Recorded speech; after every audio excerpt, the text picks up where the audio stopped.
get started here. So this is breaking news that happened about an hour ago. Elon Musk was awarded had a compensation plan in 2018, $56 billion. He had to hit massive milestones to take the company from $50 billion company to a $600 billion company, which he did. Then a lawsuit was put in place by an investor who only had 9 shares. The Delaware judge ruled in favor of that investor.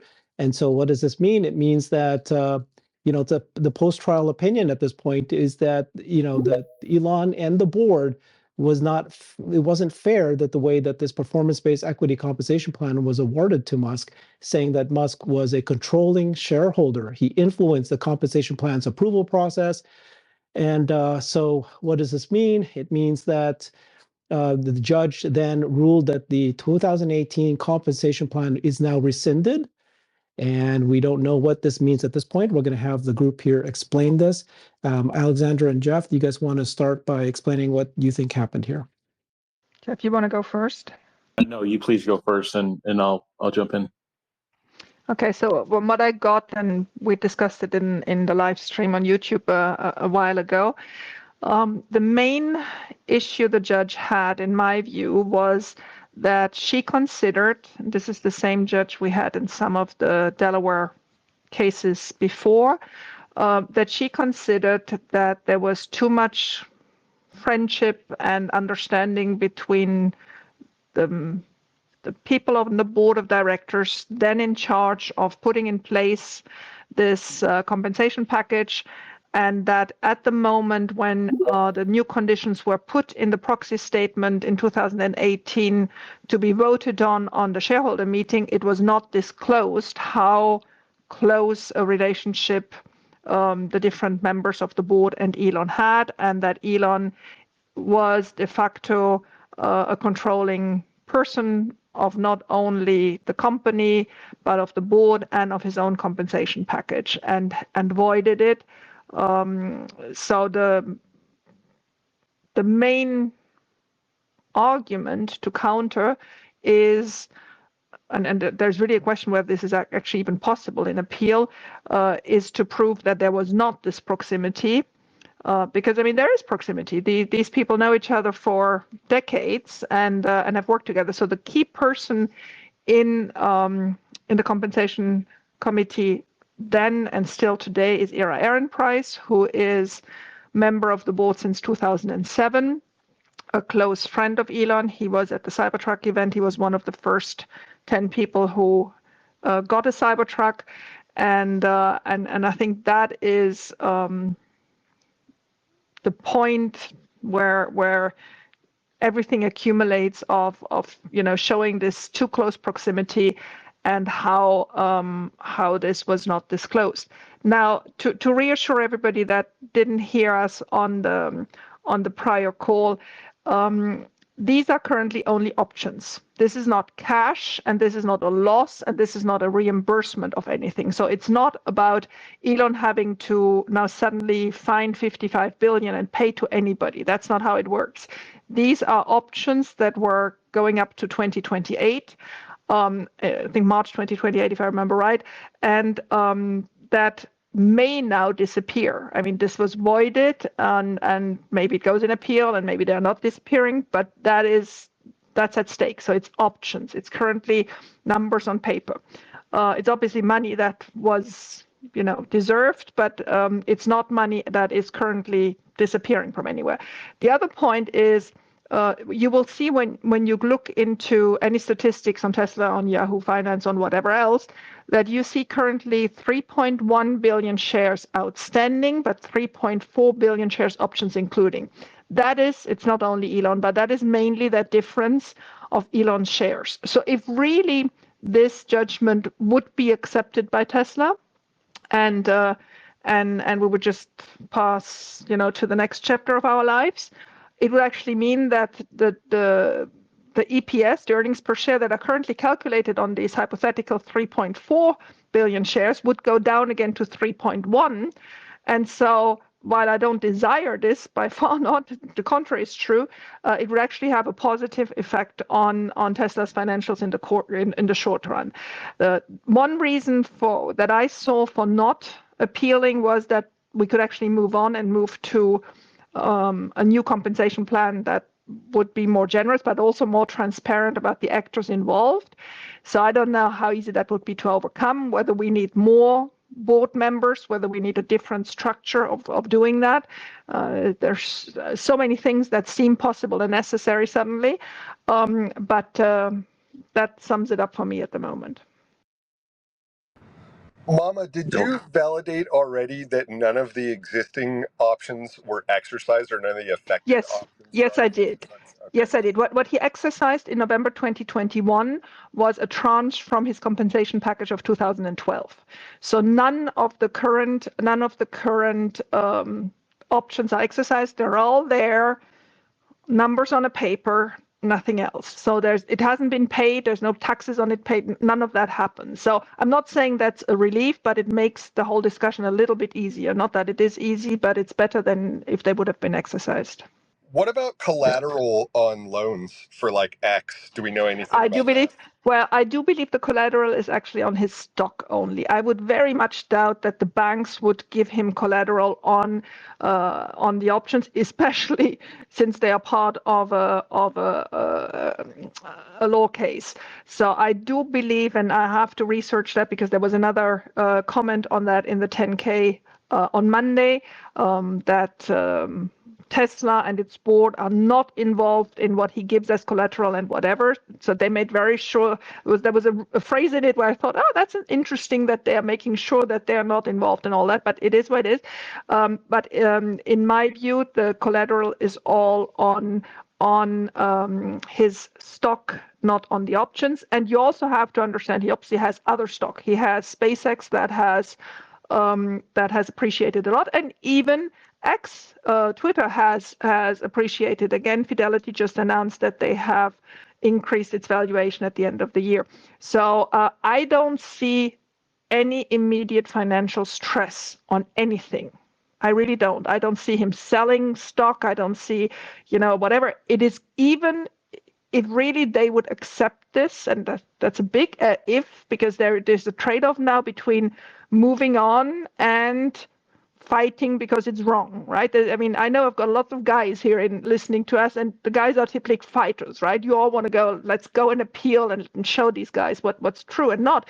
But sometimes you also have to wonder whether it's really worth the effort and the time, and whether you're not smarter by just moving on and doing something else, and doing it with the fiduciary and governance that they want to have. You may not feel it's necessary, but I mean, the world doesn't always turn the way you think it should.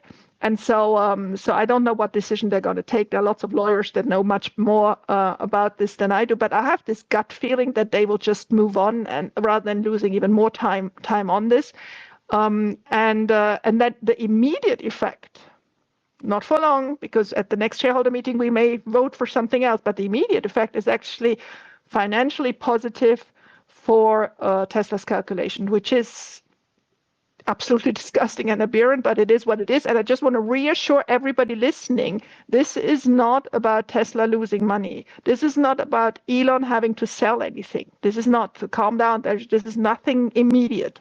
It's just about what happens to these unexercised options, and how far does this have an implication on keeping Elon motivated and being able to now move on to the next compensation package, because he talked about it. Not sure that was that clever, but here we are, he did it. So how would we have to structure the next proxy for the next shareholder meeting to be able to set this up to avoid this happening again? Yeah, I think, thanks for the summary, Alexander. Just really, kind of putting some facts to where we are today. Just some, some commentary. Just, if you look at the Twitter deal, and again in the Delaware courts, 44 billion against Elon, and then you've got this deal, 55. It's literally $100 billion worth of money that is really kind of held up in courts. And that's why I don't think this is a Tesla Elon thing. This would be if Elon wanted to work apparently anywhere and incorporate, a company out of Delaware that, these arguments, would be, put out there. And I just think they're very easily appealed. If you talk about, the fairness and compensation, the shareholder approval of it, the market performance of the company, what's industry standard versus what isn't.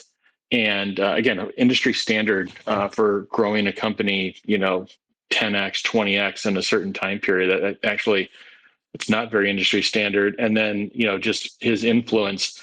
I think all these are, highly debatable topics.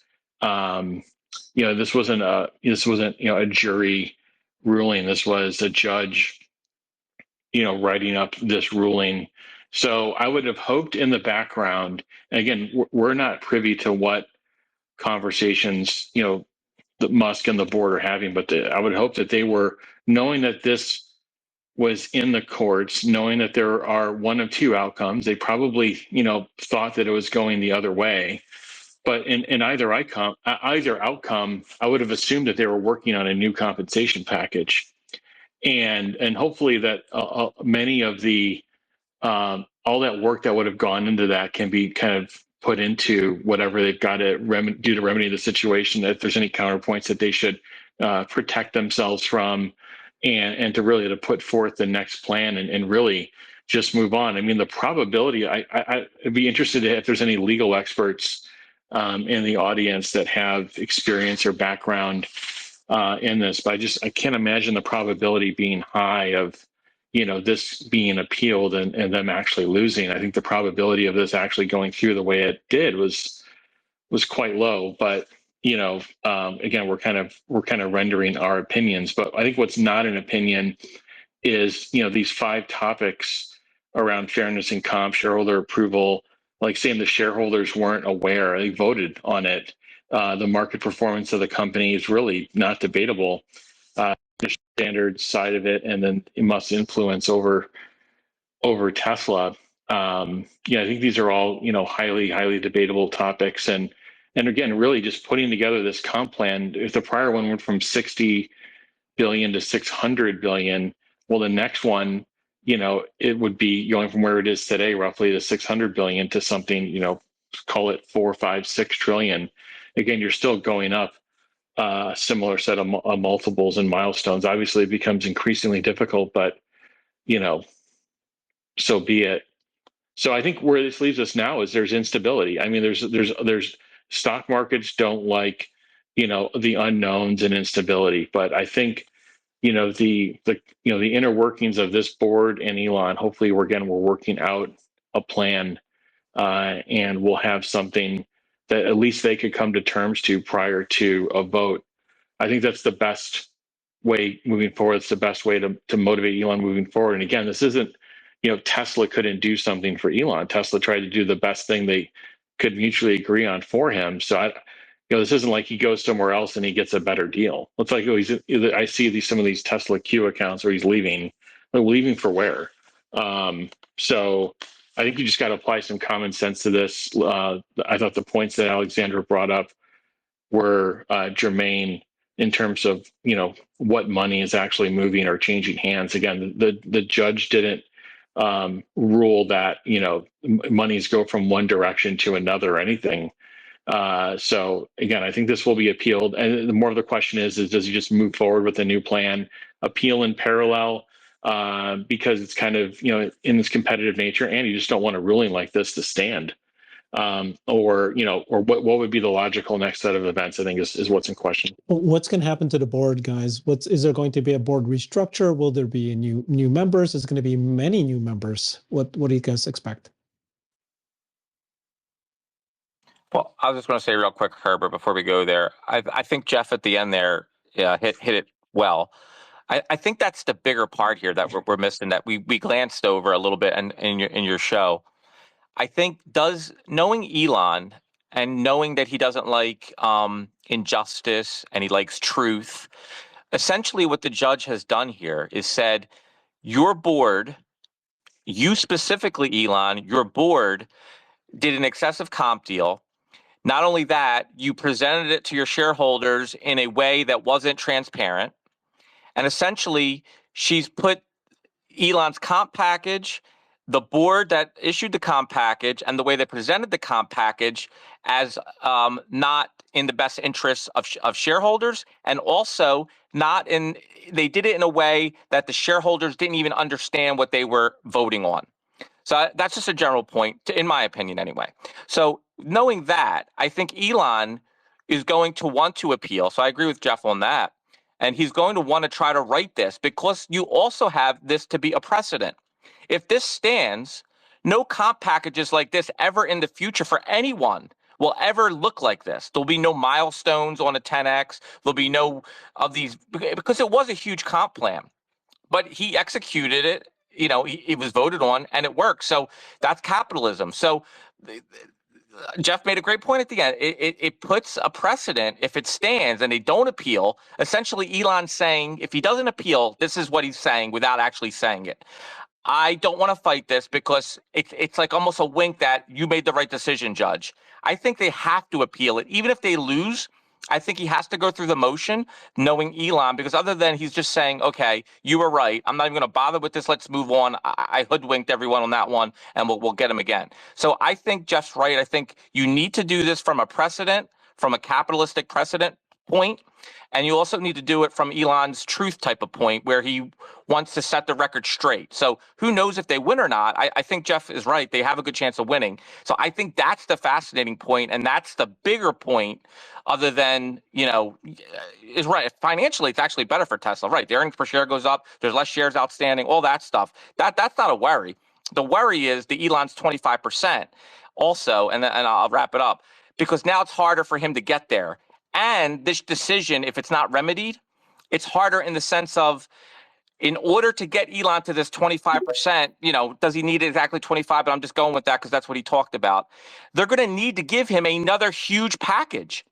And if this stands, this huge compensation package got voided, how are they going to structure another huge compensation package if this one was bad? It would have to be much smaller, so they would make sure that this would not get questioned in a court. So it might be a few billion or something. I don't know. I'm going to wrap it up there. I hope some of that made sense. I want to clarify, though, that it wasn't because of the milestones. It wasn't the plan. It was because the judge said that that Elon has outsized influence on the board, right? That he basically controlled and influenced them. No, I understand that, but she also mentioned, she talked about not only that, it was the way it was presented to the shareholders. It wasn't transparent because of relationship with the board, but it also, there was something in there with the, it was too big, it was excessive, and the way, and also the way it was presented. There wasn't an element of it that it was too much. There, it is in the writing. So what I'm just saying, Herbert, and I'm not a lawyer, but I'm smart. If this stands, then another massive package that will be less likely to them to approve it because they're going to be worried about it getting overturned by another court. So that's all my thoughts are. You know, I think it's unfortunate. I think Elon deserves it. I'm just talking, you know, from a legal perspective and from a truth perspective. Okay, well, before we give it to Richard, I just want to recall a couple of things. The then Compensation Committee in 2018 was already headed by Ira Ehrenpreis. He's there since 2007.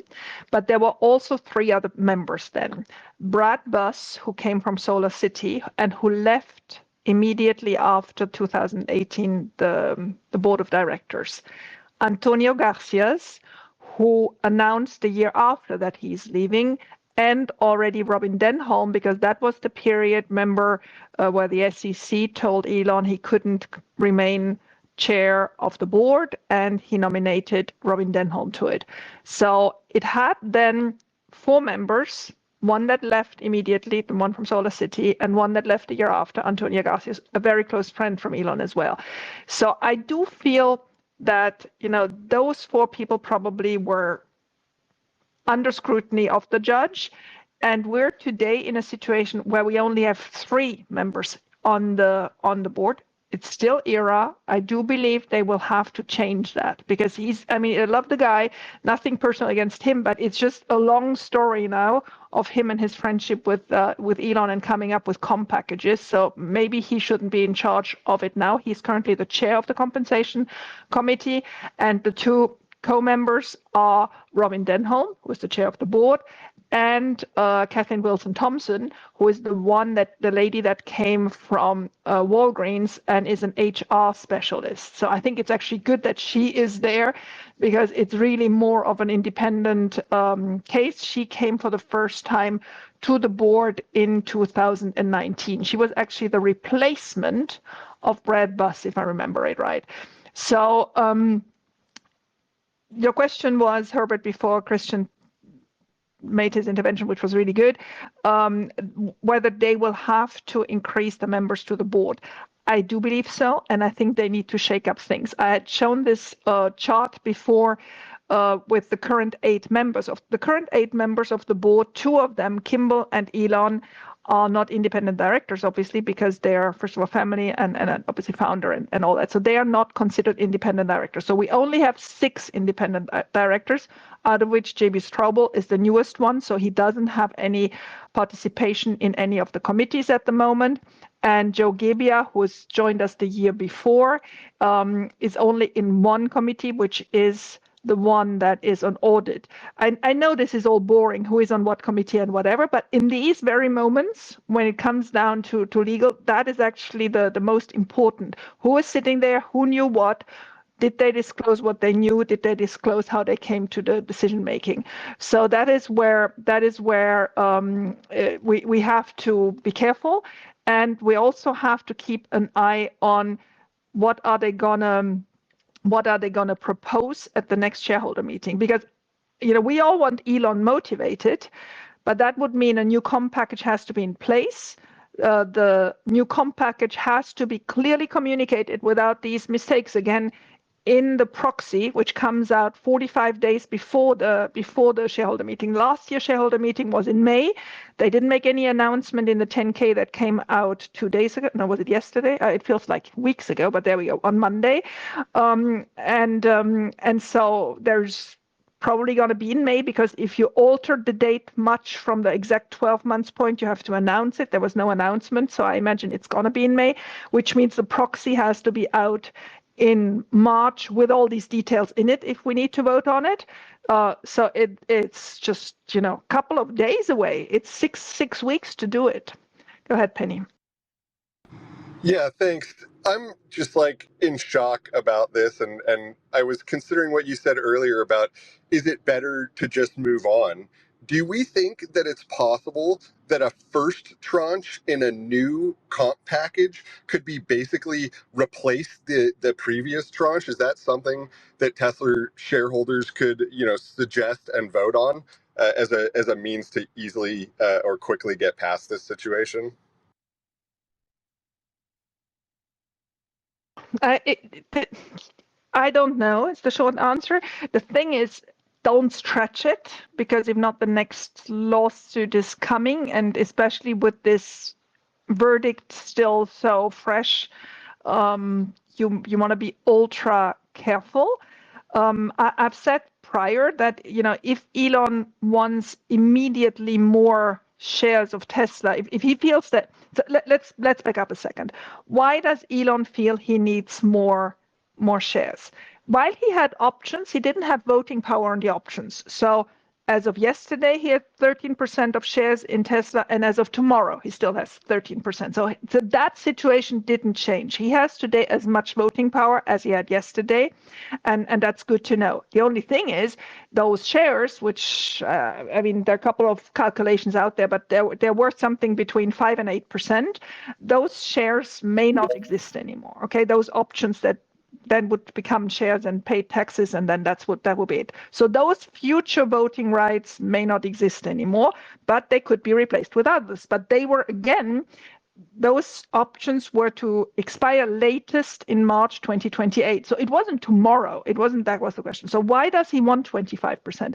He wants 25%, he's been very clear about it, because he feels there's some rogue actors in the field of the institutionals or some bigger quasi-institutional retail investors that may come up with ideas where he feels the best interest of Tesla is not defendable, and he needs to be sure that there is enough voting up there for a supermajority vote if ever it comes to that. Supermajority means 66.6%. So if he would have 25%, that would mean if he can count on 41% being intelligent people, I'm just going to say like you and me, voting with him, and I mean not everybody may, but if he can count on that, that would give him the good gut feeling that this all stays in a reasonable way. And why would he think that's not the case? I'm sorry I'm being long, but I want to make sure we understand that. Is most of the institutionals, and I want to point out, not the BlackRock, Fidelities, Vanguards of this world, because they have own legal departments where they come to their own decision what they're going to vote, but up to thousands and thousands of smaller institutionals actually get their recommendation what to vote on, when it comes to the 5 or 10 points that we have to vote on in a proxy, from advisory firms. And these advisory firms, the biggest is ISS. There is another one called Glasshouse, whatever it is. And the third one, I wrote an article about them a year ago. These people are often politically motivated. You can really compare them to some of the bad-spirited press, right? So you have actors in there that become very activist orientated, and he wants to be sure he has enough voting rights and enough people behind him. And of course he can count on Ron Barron, and of course he can count on ARC. So it's not as if all institutionals are 100% against retail or against Elon. But there could be a situation where he really has to have the counting. So again, today he was at 13. There was a potential to be at 2028 at 18 to 20%. There's a new comp plan there, and part of another structure could also be, that was what Larry alluded to earlier, and that Dan Ives suggested in his 10 points, with most of which I didn't agree on, but that one may have been interesting, is creating this X holding, and then Tesla becomes part of that. So, this is, I think, beyond at least my intelligence, what they could now put in place. But they have to be creative, and they have to be creative relatively quick, because once this cycle is over with this year's shareholder meeting, well, then we're already next year's. So I think there's stuff that has to be undertaken. Richard, I give it to you. So Richard is a lawyer, right? Yes, and obviously this is not legal advice. And I just want to address a few of the points. So it's in. Richard, you're cutting out for us. Can you get off of Wi-Fi or get on it?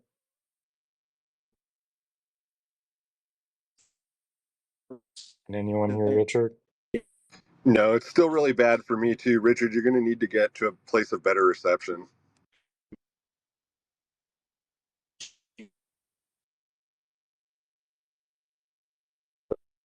He's in the Matrix. Can you message him, or I can message him?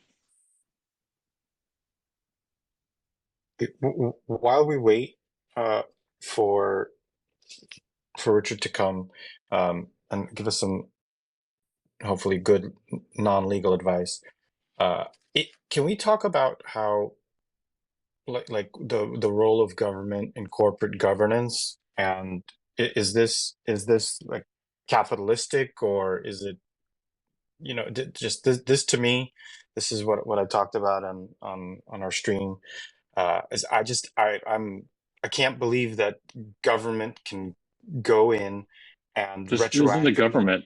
Well, this isn't the government. Sure. It's a branch of government. What is it? Yeah, I'll say real quick.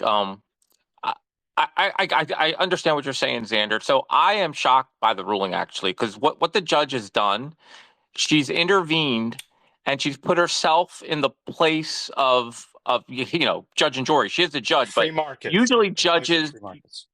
Yeah, usually judges don't like to, unless there's something egregious, especially in a matter like this, they don't like to really step in and this is a big deal because essentially what the judge said, as I articulated earlier, she's put the Tesla board on blast. She's put Elon Musk on blast. She said what you did, look, this is what the ruling is because she voided it. So I'm not mincing words. What she said was what they did was not legal. What they did was towards the shareholders, they weren't transparent. She's making an opinion, which the judge does, an opinion on what the board in the past has done.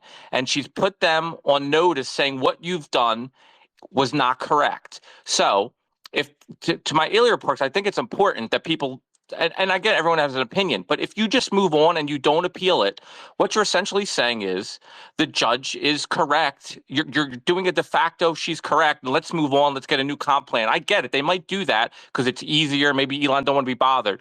But it sets the precedent that this holds, that this case will hold. Going forward, this will be a precedent in any other compensation case for a CEO or other. So I think it is important, and I agree with you. It's not government. This judge, though, it's a legality. If you don't appeal it and you don't try, because I think they do have a good chance on appeal to win this, because I think she overstepped here, and I think she's not on solid ground, really, to be honest. So her opinion may be well written, and it may be she's being fair in her own way, but I think this definitely could win on appeal, and I think Elon should.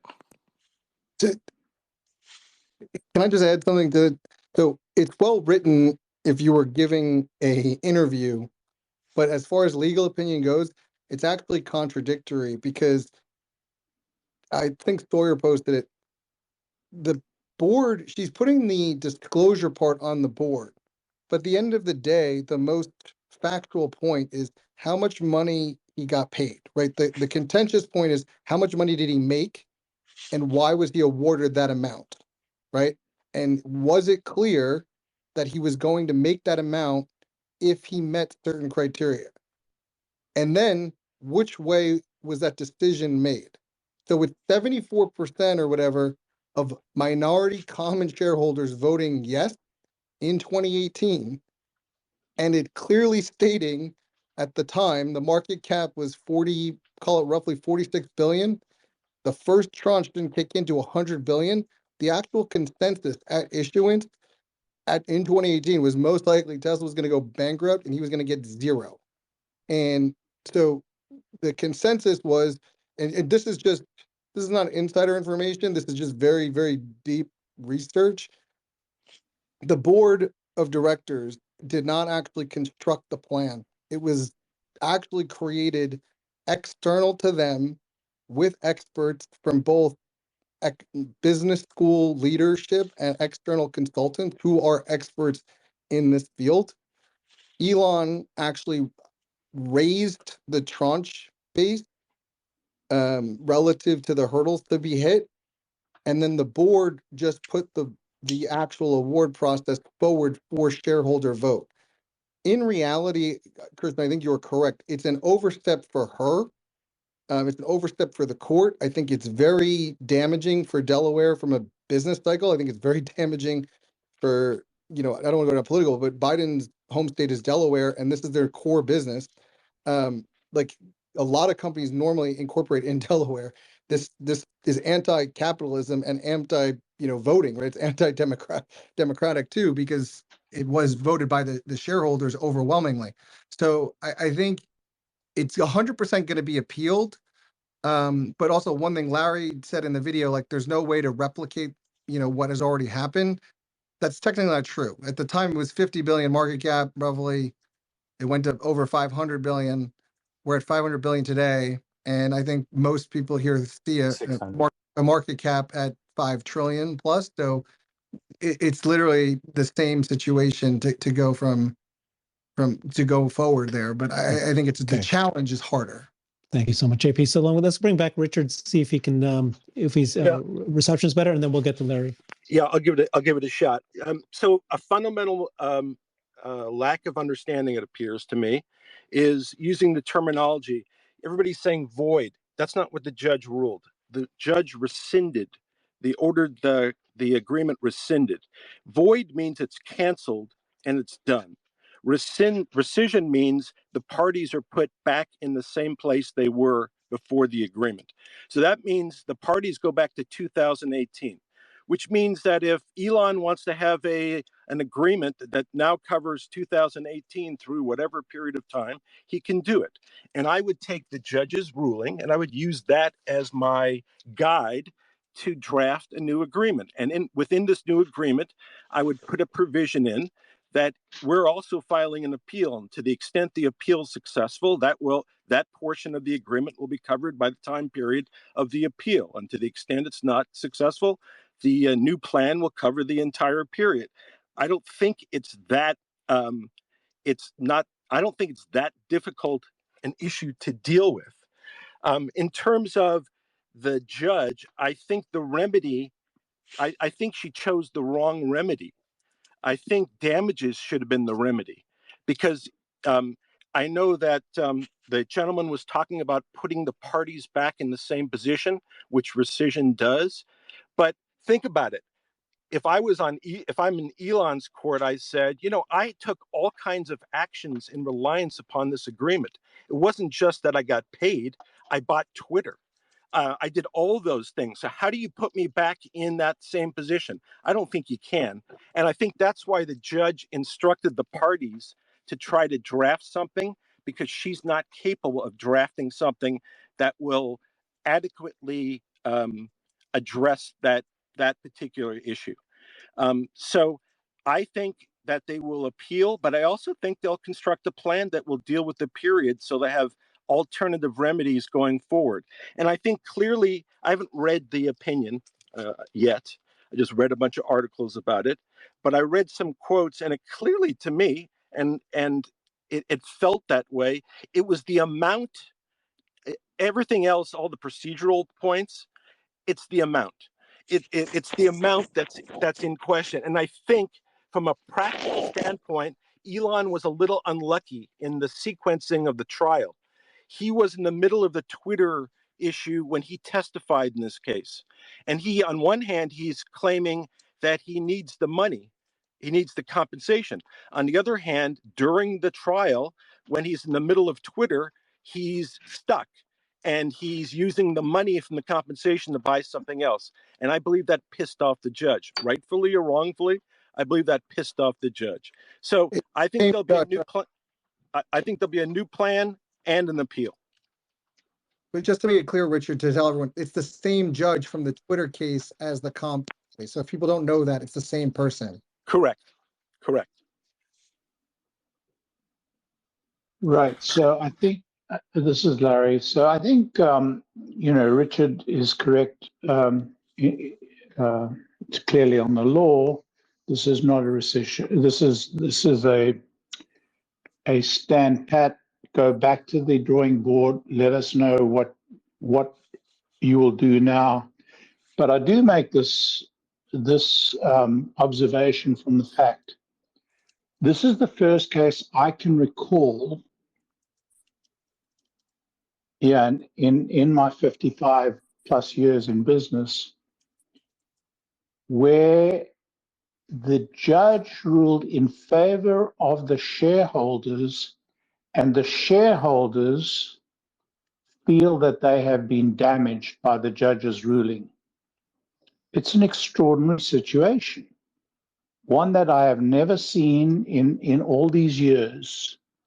Now, I've read the judgment now, and in reading the judgment, I have, I think, a few areas of concern. But in general, I have to say that I've never seen a situation where the shareholders have been placed in a situation where they regret the judge's decision on their behalf. And the interesting thing is that I think that the shareholders in general, all the shareholders in this entire period, would have preferred the judgment to have gone the other way. This is an extraordinary situation. And this is nothing to do with the law. Of course, the law could care less. But in fact, if you look at why the judgment was made, or what the judgment was motivated by, it has achieved the opposite of what it's set out to do, which sometimes happens in the law. But to go back on what Richard has just explained to us, it is clear that they have to come up with a solution. And the most important part of the judgment in my unschooled judgment is that the shareholders were not properly informed. Well, here is an opportunity to go back to the shareholders and get their consent on a plan, on a retrospective plan based upon what actually happened. I'm not sure that is legal, and I'm not sure that would be acceptable, but that would seem to be a basis for moving forward. Let's go to Richard first, and then we'll go to Penny. Yeah. Oh, but sorry, do you feel informed? Hey, JP, please, let's go to Richard first, then Penny. I'm going to say in line with that, just a thing to keep in mind. Okay, we can't hear you, Richard. Go ahead, JP. Go ahead, JP. I was just gonna ask, does anyone feel like they were uninformed about the plan? Like that was just my question. Cause like, I think I don't necessarily think the judge's ruling is going to be held on premise. Like if it's going to appeal, the idea that it was not appropriate disclosure is probably going to get part of the reason that this is overturned in general. And to be fair, I think this is one common like fact point. Elon at the time owned 20+% of the company, right? Most equity creation value plans are somewhat tied around to 10% of the compensation, like of the value created. Elon's plan only awarded him, based on as it was written, around 8.5%.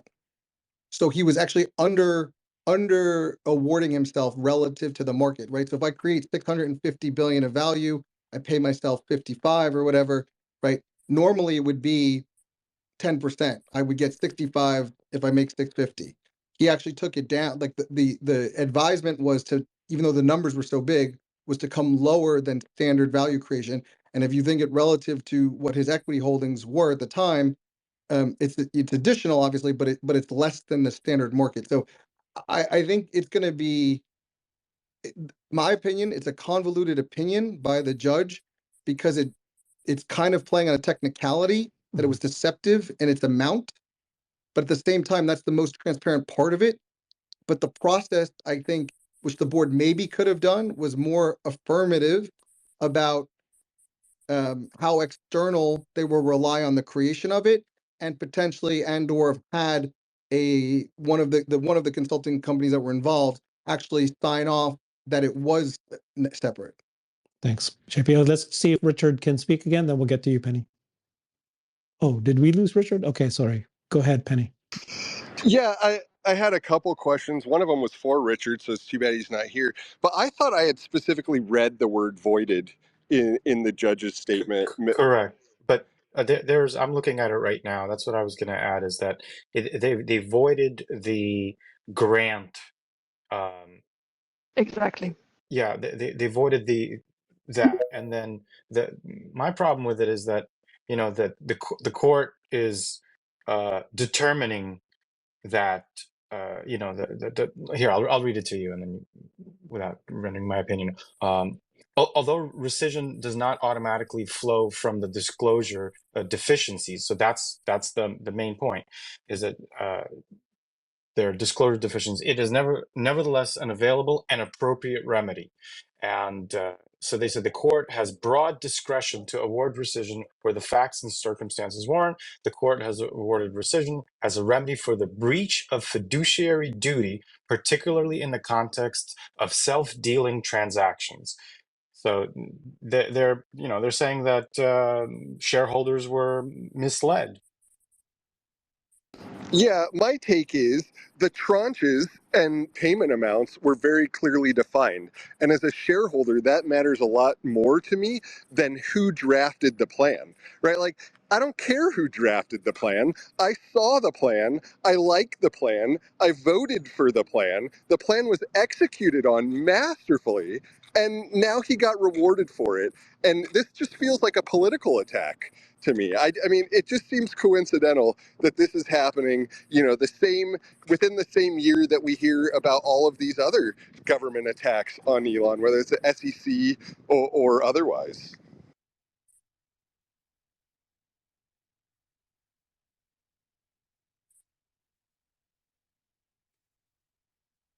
Yeah, it's almost like it's kind of like Indian giving. Like this plan was put out. It's also kind of an insult to shareholders of there was a published plan. You read it, but we're going to insinuate that you didn't know that there was a relationship between someone on the compensation committee and Elon, even though you read the words of the plan, and as a shareholder you approved it. We're going to step in and speak and think on your behalf, and either rescind or void, whatever term. I think Richard can weigh in again. This plan, it's, again, to me, there are several paths kind of open to appeal. This does look like that they're just kind of almost like hassling him through the legal process and in kind of multiple ways that they can. Again, it sounds familiar. It's ridiculous. I would say it's concerning as a shareholder. But in terms of could Elon go somewhere and in terms of incorporating in the U.S. and this not happens? I mean, I think it's debatable. But I think the best spot for him is obviously Tesla, and I believe that him and the board are working through a new compensation plan. And to me, that's the path of least resistance moving forward. And again, if there's anything that they could draw from this and use it as remedy or input to the new plan, then they should, if it can fortify it further. But I really think they need to press ahead. Could I just add one question? And it's for Richard, if Richard's still available to us. What's to stop the board now passing a resolution to award Elon with the stock the options that he's been awarded, and to disclose fully their relationships, and to publish it and get a shareholder vote? What would stop them from doing that? And they would get an overwhelming shareholders vote. What are we going to do? Risk Elon leaving the company? I think that's a very clear fix on this problem. It would just eliminate the need for a appeal. It would satisfy the board as far as disclosure is concerned. It would satisfy the court as far as disclosure is concerned. They could even attach the court decision to the disclosures they make to the shareholders. I mean, if a shareholder hasn't been properly informed about Elon's compensation plan at this point, then the shareholder is to blame. So it just seems like what we're dealing with is a legal construction. Let's overcome it by just simply, this very clear, unquestionable process of full disclosure of all the board's relationships, or full disclosure, or all the issues that raised by the court they can simply deal with. Richard, what do you think? Yeah, I mean, that's what I was suggesting, that they go back. It's just treat it, start 2018, make the plan, look at what the judge said were the deficiencies, make sure you deal with those deficiencies, and you're done. But I believe, just be realistic, I've never seen an occasion, never, at least as far as I know, where Elon was challenged by an authority where he didn't sue. So I expect there to be a plan, and I expect him to sue. I expect both would go on at the same time. Yeah, no, I agree with that. I think that they have to appeal anyway, but I think they should pursue the plan in terms of full disclosure and reinstatement of the plan, or a recreation of the plan from scratch.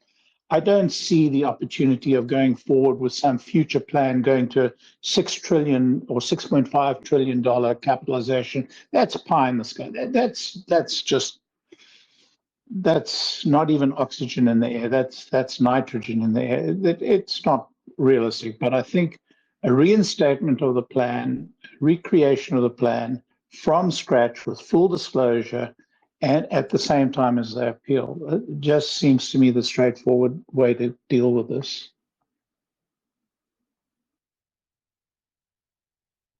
I want to read a quick 2 sentences, and you guys tell me what this sounds like. Defendants argue that rescission is a harsh consequence that would leave Musk uncompensated. But Musk's pre-existing equity stake provided him tens of billions of dollars for his efforts, and defendants have not offered a viable alternative short of leaving the grant intact. That is not for the court to decide. That is for the shareholders to decide. If the shareholders decide otherwise, the court has no standing. And so the simple, straightforward fact is that the shareholders can make their decision. And as long as it's fully informed, as long as it meets all the court's requirements or the law's requirements, there is nothing the court can do. And from a strategic standpoint, if you're in a trial, you can't acknowledge that you don't have a fair agreement. So if you agree to take a lesser amount, you're acknowledging what the plaintiff is claiming. You can't do it. If you're going to defend your case, you have to defend it on the basis that you have a fair and acceptable agreement. I have a question to both Larry and Richard. If you put this in this year's shareholder meeting, and you're right, I think it will be overwhelmingly accepted, and they may actually tie it to a supermajority just to be absolutely sure that there is no stone unturned. And then you would appeal, and you would win the appeal. Would it just be for the glory of having won? Because if it was revoted anyway, why would it have any consequences then?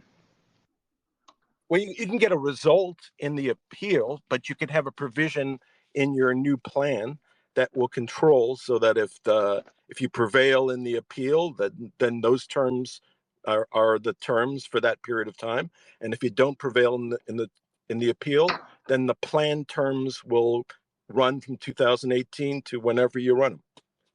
Right.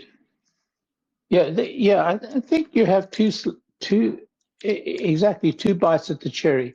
I mean, I'm not a lawyer, but I've been in a lot of these struggles before, and it just seems to me that it's just common sense. If the shareholders want it, the court cannot decide the shareholders can't have it. So if the court says that the shareholders were unfairly treated, and that's the I think it's the central point of the finding of the opinion.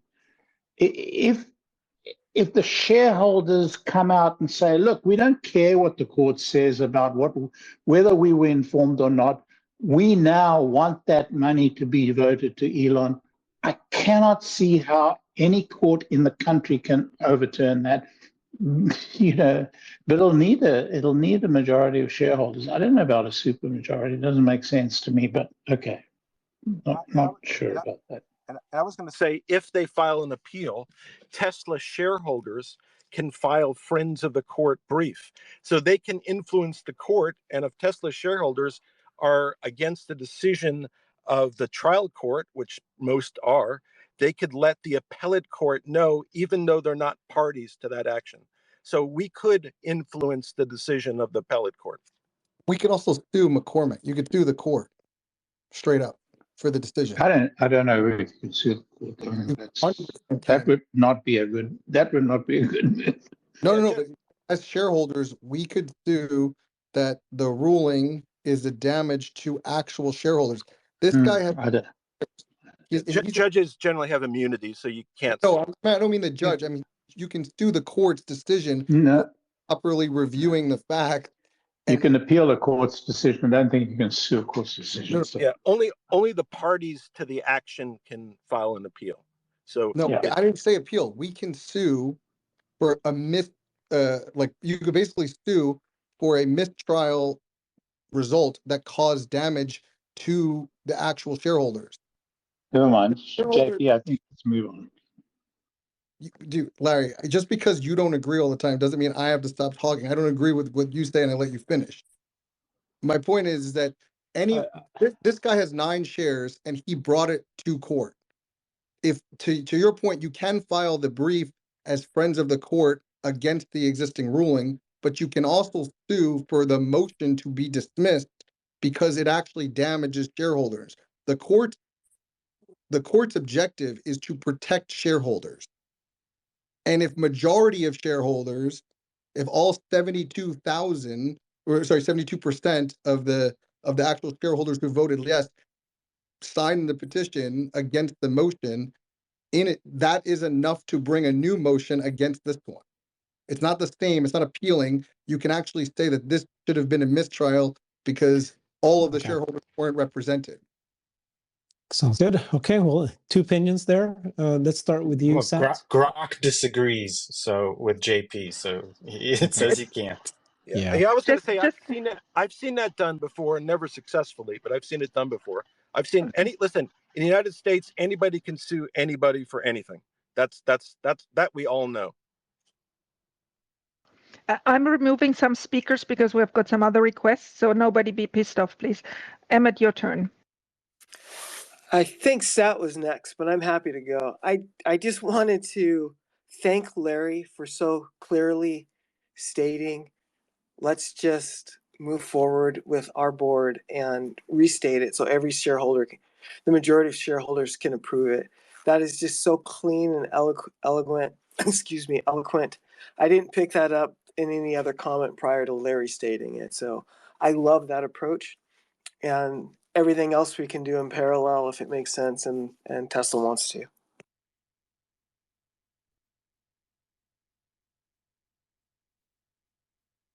Go ahead, Sat.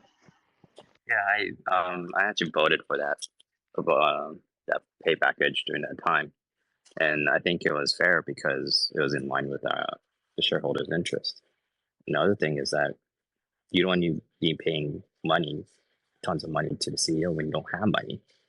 Like they're actually went through a period where they could almost go bankrupt. So why would you pay money out and the CEO doesn't care about the shareholder or the company future? And that's what's happened to the other OEMs. So I think it's absolutely ridiculous.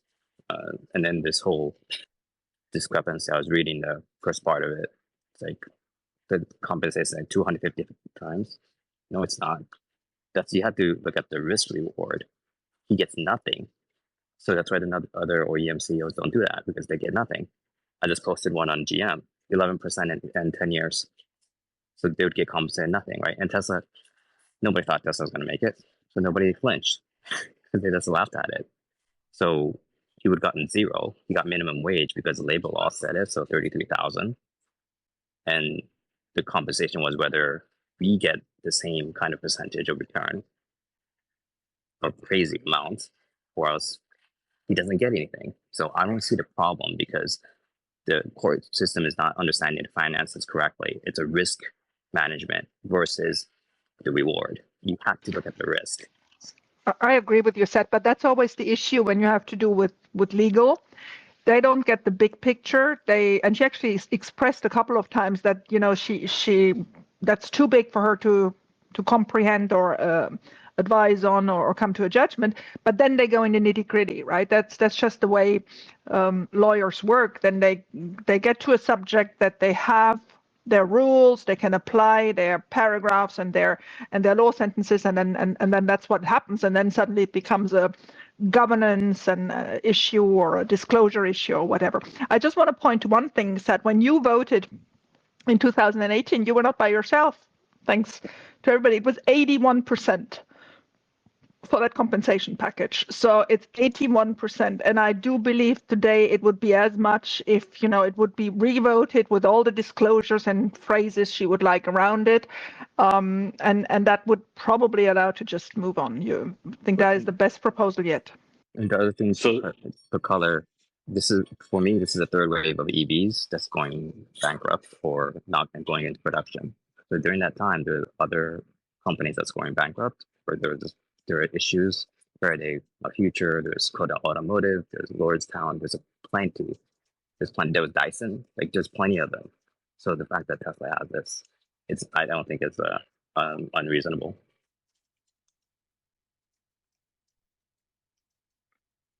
Yeah, thanks for sharing those facts, Alexandra. It's crazy that that a judge could just rule against the kind of the will of 81% of shareholders, or assume that they're incapable of understanding the plan that they voted on. It's almost kind of a sense of arrogance involved in that.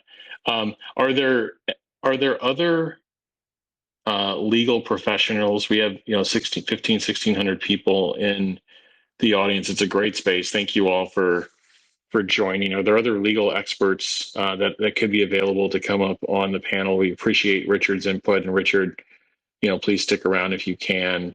And if you have other input to weigh in on, that would be great. But if there's other legal experts that have read the ruling or can weigh in on the topic, that would be appreciated. And again, follow the speakers and the hosts of this. It's a really good discussion. It's an open discussion. Some of us have, opinions. Some of us have come from the corporate world that have dealt with these compensation packages. I really appreciate Larry's feedback and others on that. And Alexander really going through all of the materials in terms of the vote, in terms of the board makeup and construction. I think it's just super helpful for us all to understand. So yes, if there's any other legal professionals, or if someone has a really well-informed opinion they'd like to share with 1,500 people, please let us know. Xander? Yeah, I was going to try to understand how can the judge consider someone with 9 shares as obviously the plaintiff, but does that not, like, was this challenged, do we know, as like a frivolous lawsuit, or something that was with an improper purpose? Richard, I don't know if you can weigh in on that, or Yes, it was a class action. You just need a lead plaintiff. That was a lead plaintiff. You could have 2 shares and be the lead plaintiff. So Mr. Toretta, I think, or Torranta, I forgot his name. He had 9 shares. That's sufficient. And that supersedes the 81% that voted. So the 81% is. Oh yeah, it's like a super vote. It's crazy. He could have 1 share; it would be the same. And he's actually doing that to a couple of other companies as well. Seems to be busy in that field. Joseph, you wanted to add something?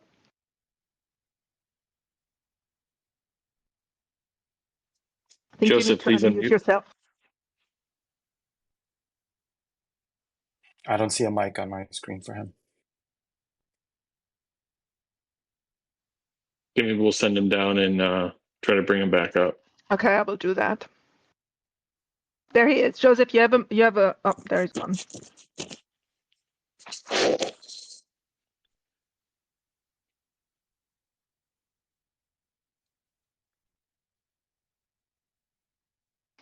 And I mean, all of those of you who have a connection to Elon, send them this space. Who knows? I mean, I really would like, I mean, I'm sure he's actually busy with other things, but I would love to hear his opinion on all that. So if anybody has a direct link, let's give it a try. And let's see. Oh, there is Brad. Bradford, can you hear us? Go ahead. I can. I just want to say you cyber bulls are kicking ass. This was extremely informative. As we have. Richard, very helpful, and Herbert, you're on top of your game. This is really wonderful. I was like I got into like a pretty dark place tonight, so I'm glad to understand this, and that like the board can just come back, fully disclose things, and just start back at and let's all pretend it's 2018. And so I feel much better about this. I know you're not responsible for my feelings and emotions, but this is great. Thank you so much. Yeah, thanks for the feedback, Bradford. And yeah, I mean, like I said, we're looking for additional legal professionals. But if you've got kind of a thought or something you wanted to quickly share, or a concern, I mean, yeah, you're not alone. We're kind of all on this space together. And just feel free to share it. Or if you're shy, a lot of people are too shy to come up on a speaker board in front of 1,500 people. Just either drop a comment or send a message to one of us. We'll be happy to to consider any input or feedback and, and try to help in any way we can. Richard, do you have a comment? Yeah, I was going to say, and this is an area, a real problematic area of the law. Class actions, I think, are abused. So there are lawyers that file class actions against the same companies for a multitude of reasons. They think and the way it works is they file a complaint. The defendant then tries to get the complaint dismissed. And typically, if the complaint is not dismissed, the case is then settled. And that's kind of the model for it. And they push all kinds of nonsense. So that's why these actions arise. And I believe there should be more policing of them, and there should be more sanctions for filing frivolous actions. In the United States, unfortunately, if you lose the case, you don't have to pay legal fees. So if you file a frivolous action, generally, you're not punished by paying the legal fees. In England, for example, it's not that way, and it discourages filing frivolous actions. So that's my 2 cents. Yeah, just Thanks, Richard. I'd like to add quickly, if I may, Jeff. I lived that experience. So I come from South Africa. South African law follows English practice. I then moved to England. I was in England in business for some time. And then I moved to the United States. And I have to say, 3 cheers for English law. It really renders these frivolous lawsuits, well, they're not frivolous. They make billions and billions of dollars. It renders these commercially motivated lawsuits moot. And so, we're in the middle of that. And that's why I think there's a simple solution to this. And that's all our shareholders get together, including the institutional shareholders, for whom this is a really a major issue, all get together and support Elon in this. Sorry. Agreed. Great feedback, Larry. Penny? Yeah, just for the sake of the fact that there's 1,500, 1,600 people in this room, a lot of them probably have not been here for the duration of the whole space. I wonder, Mama, if you want to reset everyone and sort of like share with the room what we've learned so far and where we're at. Sure, I don't mind at all. So we have this ruling that resigns the option grant for Elon for the options that are coming up to March 2028. None of these options have been cashed in. He doesn't need to reimburse anything. He doesn't need to sell anything. So the one thing I just want to make sure everybody understands, there's no panic on the stock price. I mean, there may be people, the stock price may go down because people don't know and who knows what. I don't think there's any, real pressure on the stock price. And in these situations, I've really learned in life, looks complicated, but the solution is often better than what it initially was. So what was the problem? The judge seemed to have taken a lot of grievance. She didn't seem to understand why this was such a huge amount, and she didn't want a statue on that because that was none of her competences. But what she could see is that there may have been not enough disclosure about the proximity of board members with Elon, that Elon de facto was the founder. I don't know why that would actually be something bad, but never mind. She put that sentence out there. He was the founder, the CEO, and in control of the board, which is not, he was then chair of the board. Since then he has made, due to the other SEC ruling that was not linked to that, but to the 420 tweet, he has made Robin Denholm chair of the board. This was a crazy phase, right? Let's all remember 2018. I was a shareholder yet, but I still remember lots of these things. So so she nailed it down to what she can apprehend, which is fiduciary risk, disclosure, and governance. That's where legal people, Richard, I don't mean you, and judges are more comfortable because that's where they have their rules and where they have their understanding. So she went into that corner and said there wasn't enough disclosure, there was too much mingling, Elon had too much control. So this whole thing seemed to have been set up by, or at least with great knowledge of Elon, and the shareholder was not informed enough at the moment they voted. Remember, they voted 81% in favor of this. And so here we are. And so I love Larry's proposal. Fair enough. I mean, again, I think they shouldn't even appeal, but I know you guys, you all want to fight it out.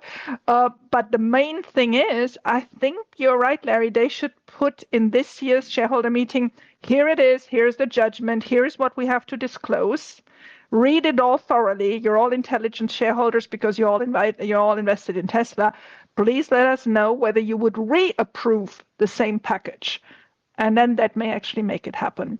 So the first thing I want to get over, there shouldn't be any stress on the stock price. I actually want to add, if really the adoption plan would be voided, it's actually a plus for the shareholders because earnings per share would actually go up. I don't want this to happen, but just the worst case scenario that this would be the case is actually a financial positive for the shareholder. So the share price going down is a complete appearance, but that's where we are. So I don't know, Joseph, do you have the line now? Can you unmute yourself? Can you guys see me?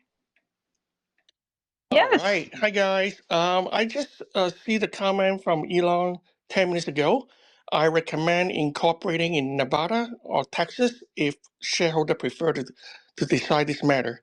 So I also proposed about, Call is it that. possible to incorporate in a different state? What do you guys think? Yes. Yes, I mean, we're dealing with a I've done very it. corrupted judge in a very blue state here. Even though if we, Joseph, we don't have to call them corrupted in a corrupted state. We don't have to go there, but we certainly can reincorporate in a different state. There's no doubt about it.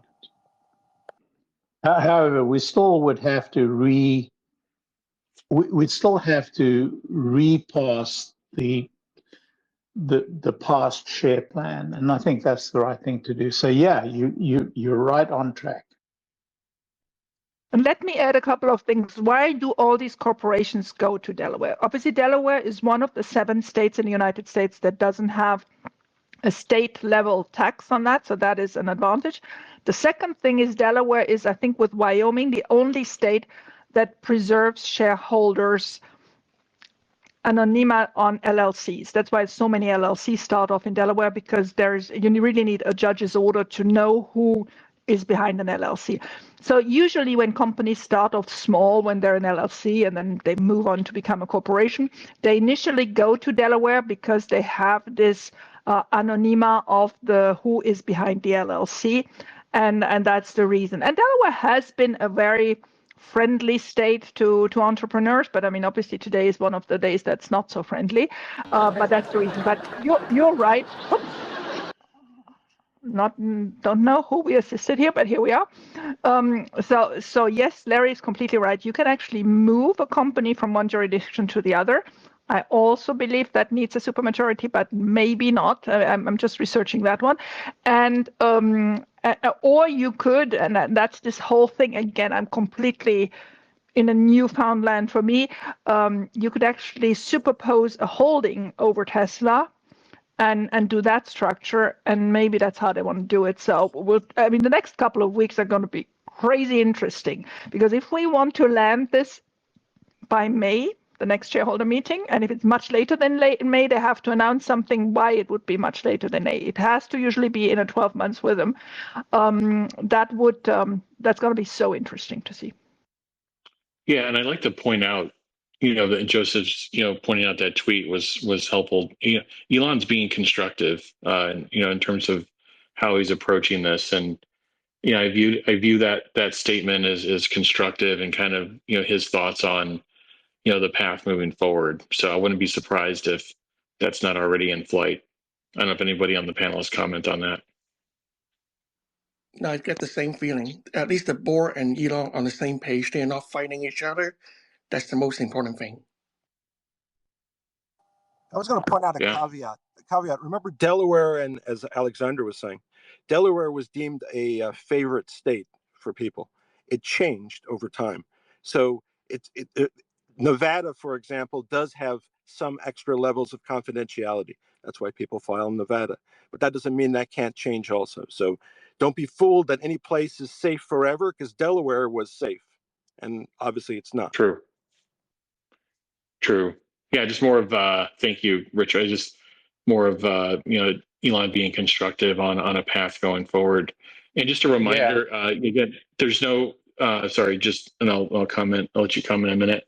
None of this is legal advice. None of this is financial advice. We are, a group of, maybe arguably fairly intelligent people discussing the topic. And we appreciate everybody in this space joining us and dropping comments and likes and coming up to the panel occasionally. But again, none of this is advice, but I think we're trying to hopefully inform and enlighten people on, both the current situation and some potential paths going forward. Thank you. Jeff, I would Seth? only say Larry. we're relatively intelligent people, but Yeah. but I would say that this is the death knell for the state of Delaware. That they should be this visible on this issue. This is not a good situation for them. But I don't think the opinion was badly reasoned. I think the opinion was well reasoned within the law, within the structure that they had, that has been evolved over time. But on the other hand, I think it misses the key point of the company, and I think that's going to sink them. I think their structures are too formalized. I think Elon's going to win on this issue. I think there are several strategies moving forward. I think the strategies are relatively clear, but it is going to be a period of very high volatility in the share price. I think people should be prepared for it. People should also perhaps take advantage of it. If the share price dips, as I think it might, as a result of this, I think that's a great opportunity. That's my personal opinion. It's not investment advice. So I see this as a real positive. But I really believe that Elon will emerge out of this in a better place. And I think the company will emerge out of this in a better place. So, that's really my kind of viewpoint on the whole situation. Great. Thank you, Larry. Okay, we have a couple of hands up. We'll go Richard, then Sat.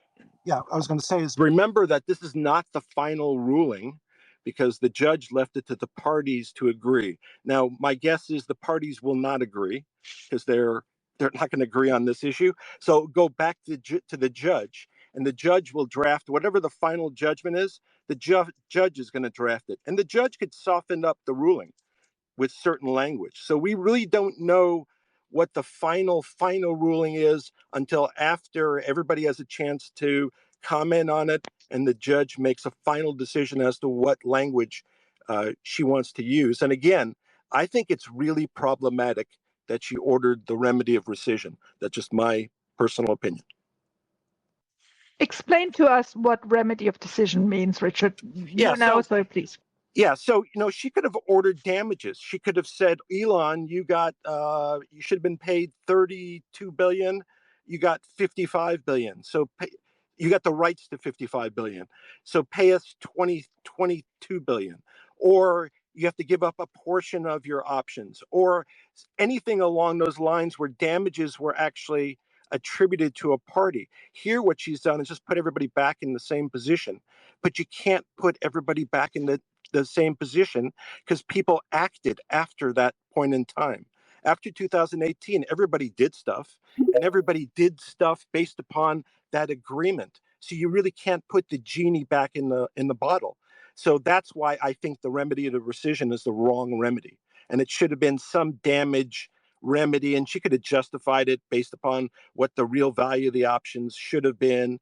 It could have been done, and maybe she'll take a different crack at it when she does the final judgment. But that's what rescission means. You pretend it didn't happen and you start all over again. So let's call up the accountant, if you don't mind. And I know there are a couple of hands over, but I loved his tweet about what would happen if the whole plan just disappeared. So go ahead. Okay, can you hear me, by the way? Because this is my first time speaking. Yeah, perfectly. First time speaking on Spaces. Perfectly. Yeah, Welcome to the Thank you. premiere.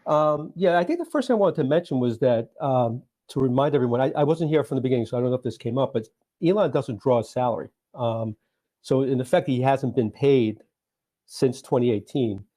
And some people are talking a little bit about like, let's get this into a new plan, but a new plan really is about earning out from here forward. Elon needs to be compensated for what he's done from 2018 until today. And so something something has to happen at this point. Otherwise, the CEO worked really for no pay. And so the answer has to come back to exactly the plan as it was and modify it in some way or get it out for voting again. But there's definitely has to be a recognition that the CEO took this company from where it was in 2018 to at one point $1 trillion stock and then to 600 billion today. So I think the reaction in the share prices is overdone because he basically has to get paid, and they're basically saying that the way the company went about it wasn't correct. And I just think they just have to go back and go about it again, and then he gets paid from 2018 till today. So it's one of those things where I think people think, well, let's roll this into a new plan, but a new plan has to be earned out again. And Elon has already earned quite a bit and needs to be compensated for it. He doesn't go back to zero. That's the only thing I wanted to add here. Very good point. And the one point I would like you to make is what happens to EPS if really this wouldn't be recognized? So the thing is, just for everyone to remember, is that the expense that hit the financials were $2.3 billion. That's determined at the time the plan was issued, and it was using the Black-Scholes model, was determined to be $2.3 billion, and that was expensed over the period that he earned these shares. Now it's worth $55 billion to him today, but the expense that hit the books was $3.3 billion. So if this was to go away, then the company reverses that from SG&A, and SG&A would go up $2.3 billion. And in addition, when you see earnings per share, it's always fully diluted, meaning what options are out there that could be exercised that are in the money that would dilute the company. And these are included in the fully diluted share count. So basically, you would all of a sudden have this share count come down. So the denominator goes down in the earnings per share calculation, and earnings, the numerator, would go up because you'd add 2.3 billion. Now it's not going to come to that, but it was just I wrote a tweet saying what a perverse outcome to this thing. It's it's really bad for the company, but for some reason EPS might go up. Anyways, that was my tweet just to get my initial thoughts when the announcement came out. But if I could jump in and ask the accountant, if the company now creates a resolution to award Elon with the share plan that they awarded him in 2018, and we go to a vote, and the vote is carried by 81% of the informed shareholders, informed in terms of the court. I mean, we really reinstate the situation ante quo, do we not? Yeah, actually, and I was thinking something that might be very similar to what you're talking about, but my thinking was it's almost as if we're going to approve a bonus. In other words, the results have come in. I've worked in a company where I had a bonus, but then due to extraordinary results, I was given an extra kicker that was never in my bonus plan. I basically was sat down and said, hey, we're giving you an extra 50K. Because of the performance and what I delivered, they say a $10 million solution or something like that. So because it's now after the fact, I was thinking maybe they could just come up and say, hey, for recognizing your efforts from 2018 to 2023, deriving these results, we're paying you a bonus of these many shares. And right, something like that. So yeah, exactly. Yeah. But couldn't somebody just come in and just sue that as well? Sue them again? No. The point is, Herbert, in the circumstances of the finding by the court, we would have to go back to the shareholders and get their approval with the disclosures that the court said we did not make. So if we disclose that, this guy on the board has this relationship with Elon, and this woman has this relationship with Elon, and this person has this relationship. As long as we disclose that, according to her, and Richard can tell me whether I'm right or wrong. If we do that full disclosure and we ask their approval and we get their approval, then the court would have to approve that, or the court would, by implication, have approved that. Could I add one more thing? Does that make sense? In other words, if we go back and say, look, the amount of money that we awarded Elon was wrong according to the court decision, so we're now going to go ahead and award him based upon past performance for what we promised him for future performance. We're going to award it to him, but we depend upon all the shareholders approving that. Larry, I think Elon is listening to you. He just did a poll asking, should Tesla change its state of incorporation to Texas, home of its physical headquarters? We have at the moment, which is like, 5 minutes ago that it started, 18,000 votes, 90% are for yes. Yeah, you see, that's the point. All of this stuff can go away if we simply say, look, this is what we did, guys. This is what we gave Elon. Do you approve? And if all the shareholders say, yes, we approve, then the court case is moot, because the shareholders have the right to say, let's give this guy X% of the company because of what he did for us. Nobody can say that. Sure, just do remember. And by the way, we don't have to move. We don't have to move the location. We could do that in Delaware, and the judge would have to. Well, the judge wouldn't have standing. We would have proved. I agree. But just do remember, we're not only retail shareholders. We have at the moment an equal part to institutional shareholders. I do believe. If they have something in the brain, they will approve the same thing. Alexandra, that's where it's more complicated. Yeah, Alexandra, do you really believe that any institutional shareholder would want Elon replaced? No, but there's some real butthurt people out there. I'm not going to start naming names. No, but we're talking about 70%, 80%. What is the absolute majority require, or what does super majority require? 70%. We'll get 70%. There's no question.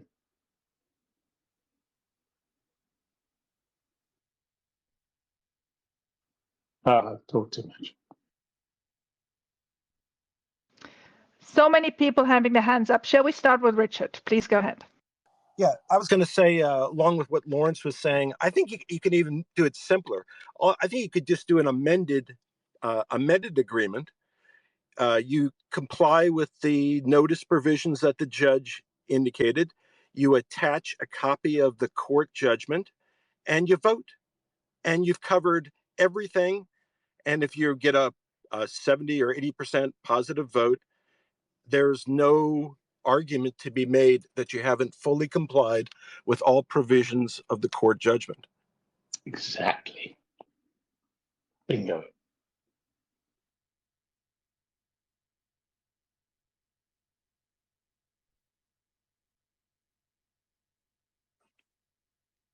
Great feedback. I don't know if there's a spot there.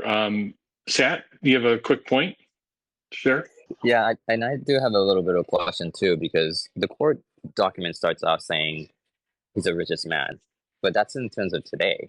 And so in 2018, he wasn't even in the top 20. I looked it up. He wasn't even in the top 20 in 2018 and lower in the previous years. So even if it costs what Richard said, 2.3 billion at the time, I don't see any damage to shareholders because we profited from it. And then I know friends and other people in the OEM CEO that has stock options. They vest every 5 years or whatever the term is. They don't tell them, hey, because that amount is big enough, you shouldn't get anything more going further out from today and on. So how does that logic work when you're trying to talk from today's point of view or today's value or his success today, and then retroactively go back and say, oh, it's too much? That doesn't make any sense to me. Okay. Thanks. Yeah, it's interesting. This isn't unheard of, but I don't know. It's bizarre. Just a quick update for the group. Dan Ives may join us here shortly.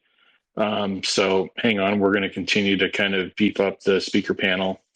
And Exactly. And I may throw out some people, or some people want to leave because they feel they're done. Please help us, because there are only so many slots. And thank you. Go ahead, Jeff. Sorry. no, thanks for announcing that, Alexander. It's totally appropriate. William, let's get your question. And you had your hand up. Thank you. Hi guys, yeah, thank you for the fantastic space. I'm just wondering if anyone on the panel has any insights on a timeline going forward. How fast can we see this go ahead? Any decisions that's going to be made, whether it goes to appeal or not? Any insights on a timeline on that? Thank you so much, and you can drop me down. I mean, legally, Richard, I think the appeal is like months and years, but the part that we can play can already be part of this year's shareholder meeting. That proxy in a couple of weeks, I tell you again, if it's May, that means we have it in March. This will be hot off the press by the time we get it. Yeah, I was going to say, generally, what the judge is going to give the parties 30 days to probably work out the language. They're not going to work out the language. Judge probably take 60 days to work out a final decision.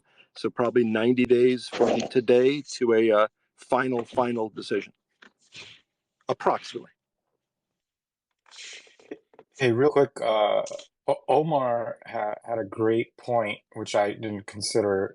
It's excluding votes cast by the Musk brothers. 73% of shareholders voted yes to approve the plan, and Elon said exactly. It was actually 81 with the insider shares. Right, exactly. It was 81, but without them, so even without them influencing that decision, we're at 73% shareholder approval. Yeah, and then I always say, the number that's important is the 66, and we'll get there. Yeah, the issue wasn't so much the judge didn't comment on that, but the judge did make the point that there wasn't sufficient disclosure to the 73% of the nature of the internal relationships in the board. I mean, I don't agree with her, but that was the basis of the finding. So the real issue was the disclosure of those relationships. And I believe that in the new plan, which reinstates the old plan, the board needs to do a full disclosure of every possible relationship between the board members. And I don't believe that would change more than a few, literally a handful of votes amongst the millions of votes. And I think that would solve the problem. Sorry, I don't mean to hog the conversation. Oh, input, Larry. Richard? Yeah, I was going to say, and the judge said, and I think this is going to be a problem for the judge. At certain times, she focuses on the amount, but then she focuses on the process. And in effect, what she says, it's the process that led to the unfair amount.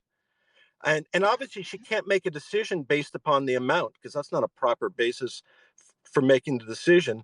But I think on appeal, that's going to be one of the issues that's going to be raised, that she, in effect, focused on the amount, and that's not an issue she should be making a decision upon. Completely agree, Richard. And I come back to my point is, when these judges don't know what to do, they go back to a field they understand, which is governance, compliance, fiduciary risk. That's where they have their knowledge and their books and their training. So, I mean, you know that more than I do. So we have Dan Ives amongst us. Yeah, let Can me we introduce how hear are from Dan? you, Dan? No, it's great. Great to be here. Glad you got this going. So maybe to start, what's sort of the view of the other speakers, and in terms of obviously everything that just broke. Well, let me sum up where we are.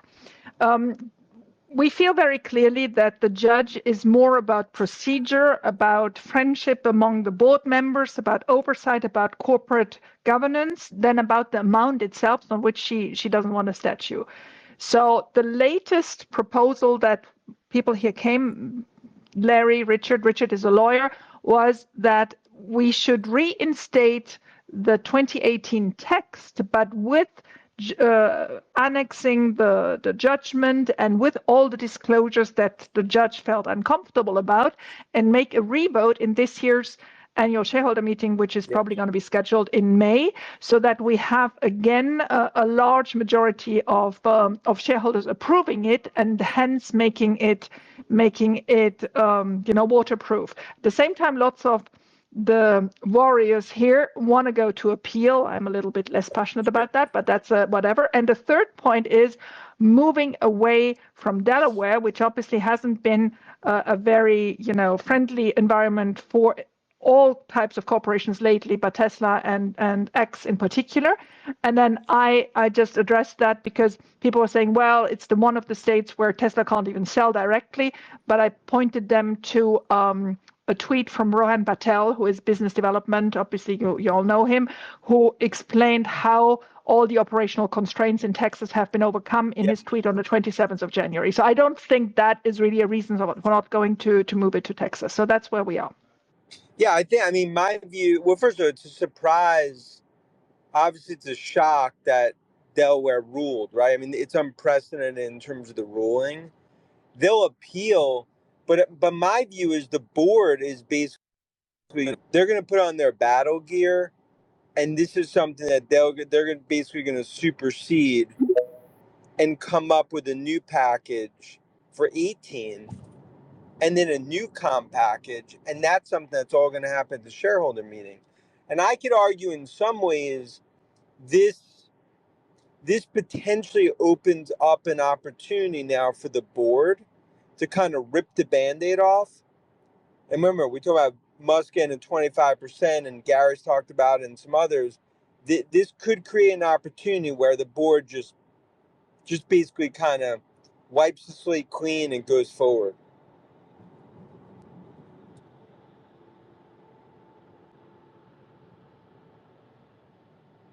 So you think this has no impact on the share price, a negative impact, uncertainty? What's knee jerk? It will be down because like already investors have called me being like, what does this mean for Musk in terms of the uncertainty? Is there a chance that the board ultimately takes a step back and doesn't fight this? And my view is that's just more noise. I mean, board's going to fight this 100%. And I think they were already ready if something like this was going to happen, and they could supersede it at obviously the next board meeting.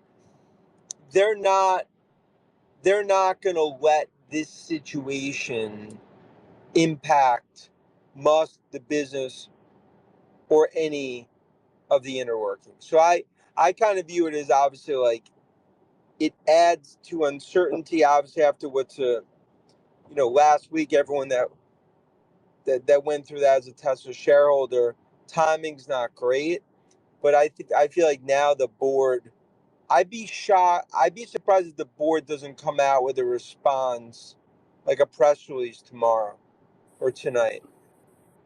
Dan, this is Larry. This is Larry. Hey, I Larry. posited, I posited that the board could instantiate the agreement, a brand new agreement that reflects the previous agreement, and ask for shareholder approval, and would probably get solid shareholder approval that would supersede this ruling because there would be full disclosure on that, and that would eliminate this ruling and would position them to move forward, as you positioned it. Exactly. I think you're heading down like a path that I think could be the right way, and that's something where some investors have already talked about that. This is not going to hang in the balance for too long. I think board's going to come out with a response pretty soon. I'd be surprised if they don't come out with a response next 24 hours. Dan, what do you think the other institutional investors will react to this? I know you seem to have a level head right now, but what about the others? Oh, I think institutional investors they don't want disruption with Musk and Tesla. And I think it's viewed that this was already in the rear view mirror. This wasn't, This was viewed, it was going to get thrown out of Delaware court. It was kind of noise. It was stopping the comp package currently. The fact that they went at, and I think most investors are going to be frustrated with the way this ruling went.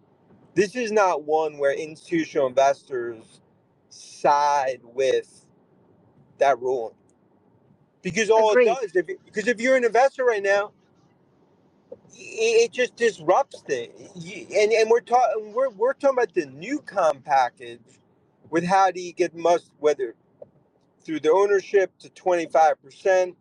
This, we're talking about something from 5-6 years ago. Agreed, Dan. Now, one question I have, because you have much more experience than we all have with that, how can you place, because you brought that up in your 10 points, how could you place Tesla into an X holding? How would that happen? I mean, now this depends on the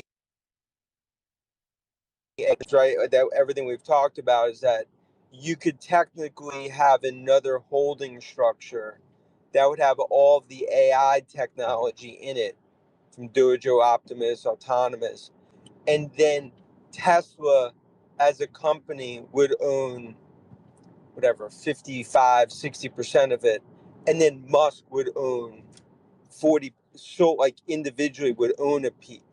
So then there, and this is, there's examples of that in the past where they're almost holding structures where they're majority owned by the company, and then they could also be created in such a way that they almost become their own entity. And that's And what I was talking what about would with be the a good example? What would be a good example of somebody who has tried this? Alphabet? Alphabet has tried it. If you go back, like Oracle, PeopleSoft, there were instances. There were other examples with EMC. Obviously before they got acquired, some of the VMware pieces had remnants of it. So the point is, like, there are examples of tech companies that, if there's a separate entity that you could actually create, and there's a separate ownership structure. Interesting. Okay, thank you. Richard, go ahead. Yeah, so I'm gonna go. I gotta go, but I just want to get on and just say, like, I gotta get back to a bunch of these investors. But my initial take when I'm telling everyone is, like, stay calm. This is not changing anything to some extent. I think the board kind of sharpens the knives a little and goes more aggressive in terms of now comp and making sure there's no disruption. Okay. Thank you, Dan. Love Just it. before you leave, Dan, Carry just that. before, just Carry before that you to leave, Wall Street. just before you leave, I finished an interview with Dan, and that interview will drop sometime this week. And so watch out for that if you're watching this. Okay. It's on my YouTube channel. Thanks, everybody. Okay, and Thank you, Jeff, Dan. that was a great one that Jeff did with it. Okay, Thank see you you, guys. Dan. We appreciate that. Thanks, And Dan. calm them down, please. Calm them all Yeah. down. Oh yeah, we're calm. See you. Thanks, Dan. Appreciate you joining.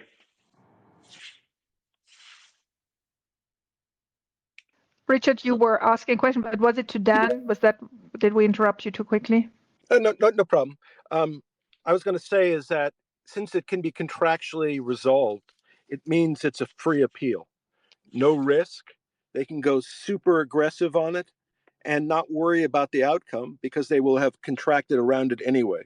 So I think that's a freebie appeal. And again, I think they will certainly pursue it. Now I'm going to throw out my my tinfoil hat. Elon was open about his desire to have a bigger interest in Tesla. Could the judge, who maybe doesn't care for Elon, think by throwing out the prior compensation plan that she could throw a ring or interfere with his ability to do a future compensation plan? Yeah, but what we just been hearing from folks is the opposite. That in fact maybe Elon wanted this to happen so that he can have a new compensation plan and he can That's what we're saying. we're saying we're in one camp, but people can have different opinions. Perhaps she had a different opinion. No. I think perhaps she I knew like the about way I had the exact same thought, Herbert. The thought here is, do the optics of the new plan look so incredibly large that it has to be inclusive of the prior plan, which he would not have been remunerated for? And does that make the optics of any new plan look so big that it would be more difficult to get that through? And is that what you're basically saying, Richard? Yes, I think that it makes it slightly more complicated and slightly more confusing. Guys, but it is not the judge's decision. It's the shareholders' decision. The shareholders can trump the I judge's agree. decision as long Why are we as they here? are they're fully informed. So, Yeah. that's the end of the day. That's what carries the camp. Okay, so what the best person to join us would be Elon, but since he's not here yet, let's get K10 to tell us what she's thinking. No, I love hearing everyone fired up. I mean, there is I hear Alexandra and the other guy here, he just left. Dan Richard. I saying, to calm down, and I agree. We're gonna calm down. And I think Elon's been watching this. The board's been watching this. They have a game plan, and I do truly believe this will favor Tesla and Elon in the end. But it is to watch somebody who's a shareholder of other companies and take these lawsuits like he did with, what was it, Sirius? He did that with Sirius in court in Delaware, this Richard Tornett or whoever his name is. To do it with Elon and Tesla, it's kind of his shtick. So it's kind of annoying. I think we all, have the right to kind of air ourselves and feel, how does a person with 9 shares get to overrule an 81% majority and insult us all as if we aren't savvy investors who do our research, So that's my Welcome to take. America. That's Right? it. That is it. We are. There's no doubt about it.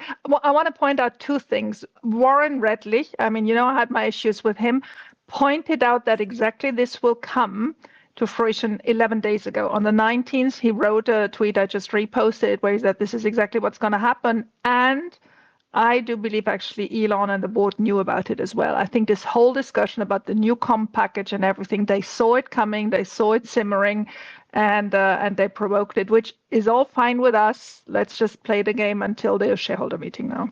Richard, go ahead. Except that Warren's post was that the reason why there's a delay, he believes that it's going to be overturning the compensation package, but the delay is because the judge has to figure out a remedy, which requires a lot of work, but that's not what happened. I agree, but I think that is typical, like I said that before, for a judge. When you have the big elephant and you can't address it, well, then you go for the shitty little things that you can address, which is compliance, governance, fiduciary risk, blah, blah, blah. That's where they're comfortable, and that's which is actually our strength now, because here we have our to-do list, and now let's address it.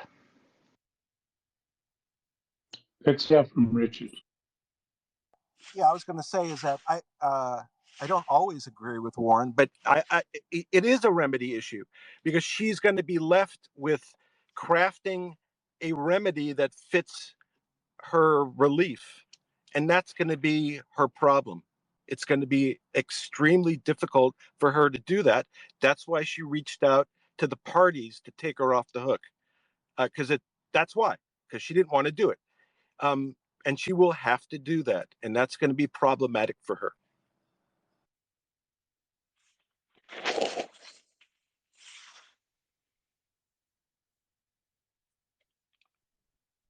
K10.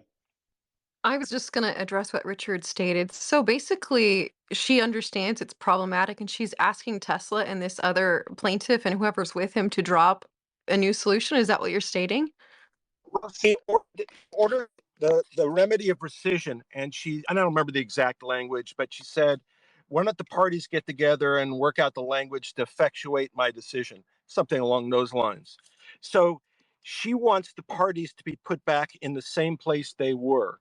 And she wants the parties to agree to the language that does that. They're not going to agree.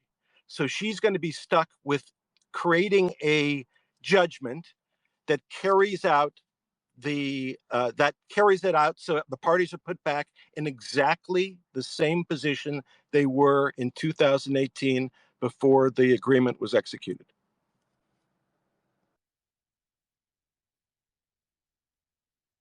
which is, by the way, much more difficult, obviously, than just awarding damages or something like that, right? You could just do a calculation and X dollars are owed. This is a much more difficult remedy to craft a decision.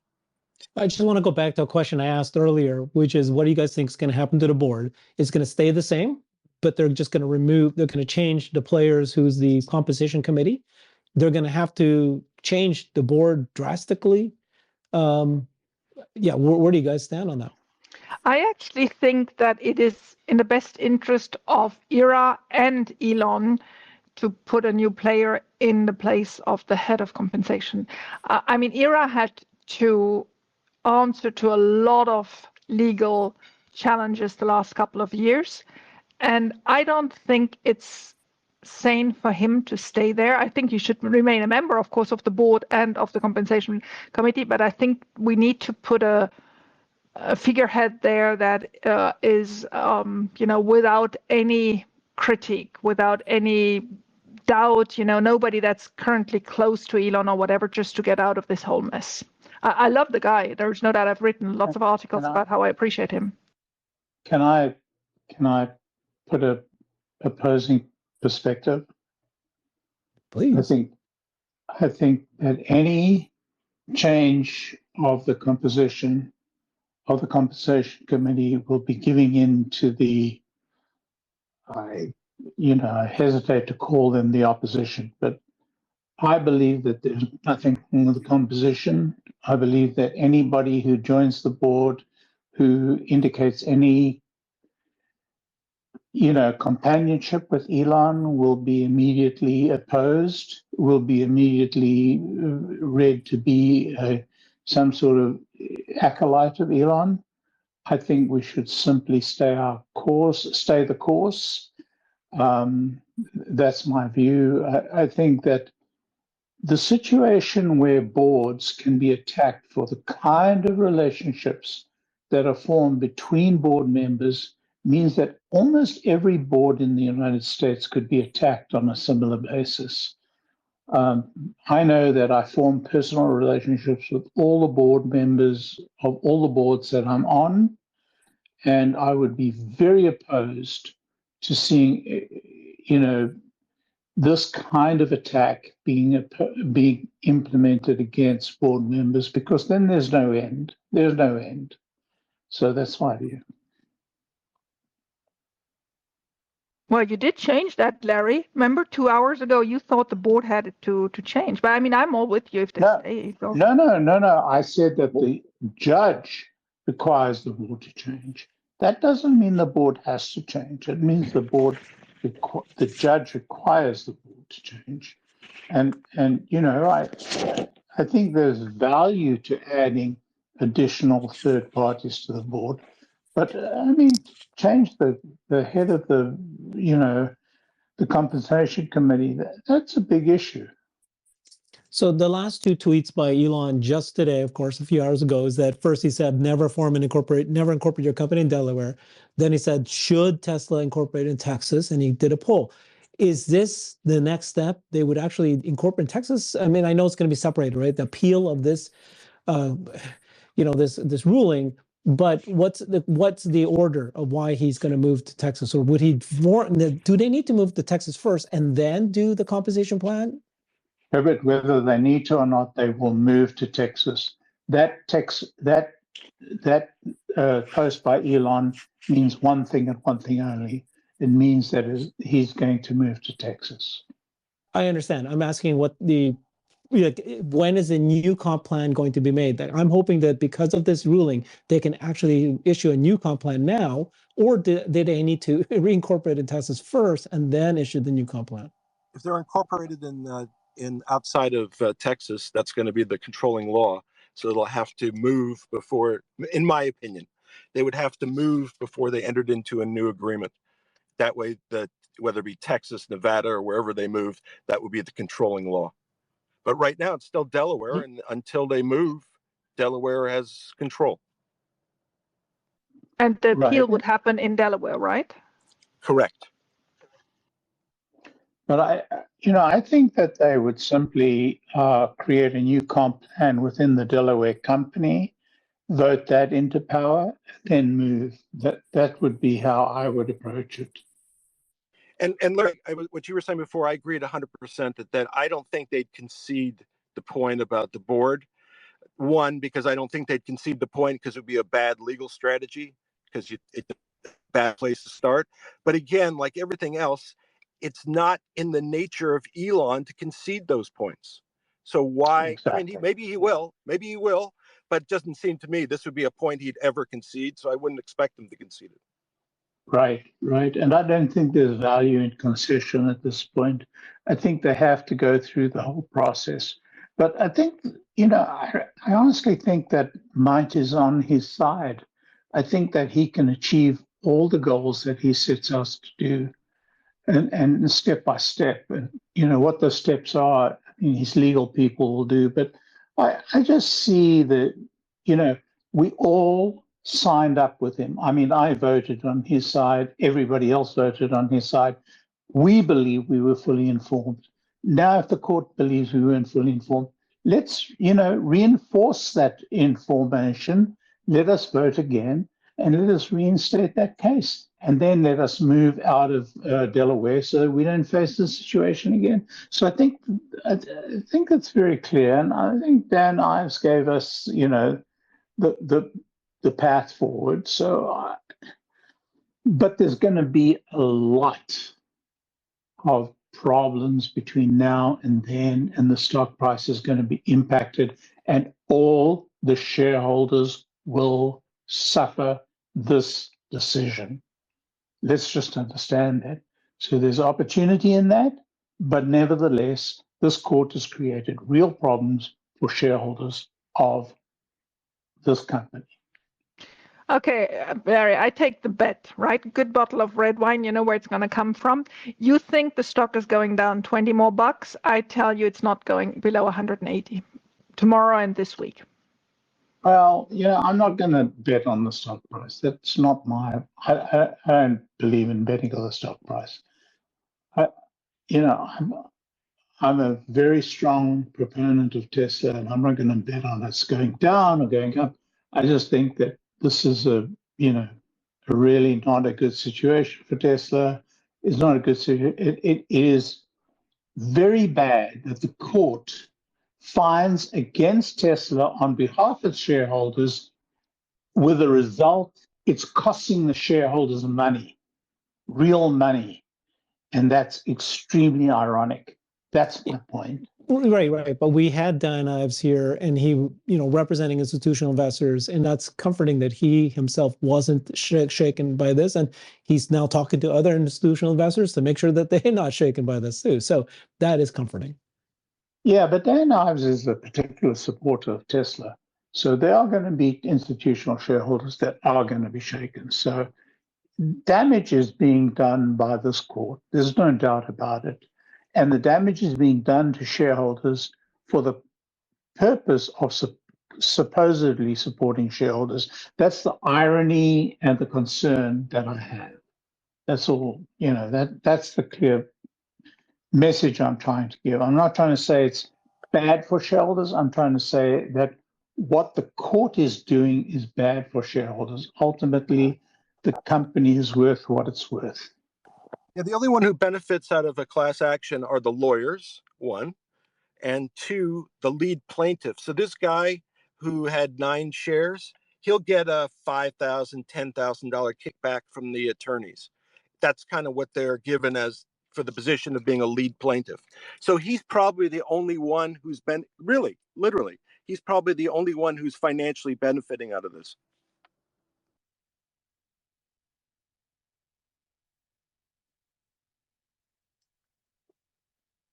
So there's questions that we're talking here and trying to figure out how long. What Richard said is so true, and Hello? we're all shocked at what's going on, but this is just business as usual for these plaintiffs, for the plaintiff bar, business as usual. Can you guys hear me? People's lives, and I can hear you, Yeah, Jeff. Larry, Sorry, Larry. Jeff? Jeff was speaking. Let's let Jeff speak now. No, I didn't know. It could be a technical issue. just to say, I mean, there's a couple of choices here. We could have the space go on until Elon gets a new compensation package and this is all resolved, or we could, figure out some sort of logical point to wrap up. I don't know if there's any input from the panel. Yeah, I'll add regarding the stock price. It was interesting to watch it during this, playing out. It dropped to 182.5. Once it was digested, it only climbed. So it seems like it's an algorithmic response. Would be my guess, especially trading after hours.